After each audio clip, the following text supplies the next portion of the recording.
Good morning! Pagkagising ko nga ng umaga, tinignan ko yung asawa ko sa labas. Nagdadamo siya sa may bakanteng lote namin dahil plano sana niyang mag-garden. Kaso sabi ko sa kanya, hindi ka pwedeng mag-garden ngayon kasi summer na. Ayan na nga, linilinisan niya kasi kagabi medyo umulan nga pero hindi naman ganun kalakas. Kaya sinulit niya yung pagdadamo niya habang malambot yung lupa dito. Pumasok na nga ako sa loob ng bahay dahil magluluto ako ng ulam namin dahil gusto niya ng tortang talong. Nag-prepare ako at ipinagluto ko na lang siya. At syempre, tinimplahan ko muna siya ng kape dahil gusto na niyang magkape at tapos na siya magdamo sa may labas. Nandito nga pala si tatay, kasama niya, nag-uusap sila kung ano yung mga planong gagawin dito sa bahay. Pagkabigay-bigay ko nga ang kanyang kape, ang itsura niya mukhang hindi masaya kasi nga alam kong pagod siya.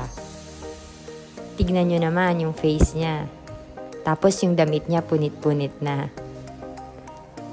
Nagkape na nga rin ako at kumain ng espasol habang nagluluto ako ng breakfast namin. Nakakamiss tuloy si mama ko, namimiss ko yung mga ganitong luto niya. Ito kasi yung pinaka-the best na linuluto niya, mga kakanin, mga espasol, mga dindelot, yan yung mga nakakamiss sa kanya. Nagprito na nga rin ako ng ganito, ewan ko kung anong tawag nyo dito. Iisipin ko muna kung ano yung tawag dito, nakalimutan ko na. Kalkag pala ang tawag nila dito sa Ilonggo. Sa amin kasi, kuros ang tawag namin dito. Dahil tapos na ako magluto ng breakfast namin, tinawag ko na yung asawa ko at syempre, bago kami kumain, hindi namin nakakalimutan magpasalamat sa Panginoon.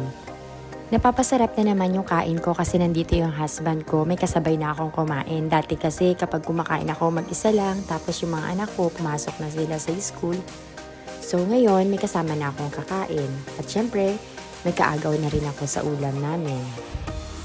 Pagkatapos nga namin kumain ng asawa ko, naglinis na pala ako dito sa may sala namin habang nasa school pa yung mga bata. Sinusulit ko talaga maglinis dito sa bahay. Kasi nga, ilang days din sila nag-stay dito at hindi ako nakapaglinis ng maayos. Tsaka isa pa, carpet kasi medyo mahirap linisin. Kailangan, meron talaga akong vacuum. Napadaan nga ako sa school kanina. Binaunan ko ng lunch yung mga anak ko. May nakita pala akong nagtinda ng mga gulay.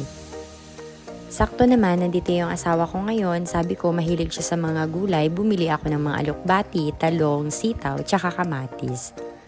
Pumunta pala sila sa Jordan, kaya mag-isa lang ako kumain ngayon. Inaantay ko nga sila, pero sabi nila hindi daw sila makakaabot ng lunch dito, kaya doon na lang sila kumain. Nagpaksiw pala ako ng bangus kaninang umaga. Hindi pa kasi ubos, kaya ito na lang yung ulam ko ngayong tanghalian.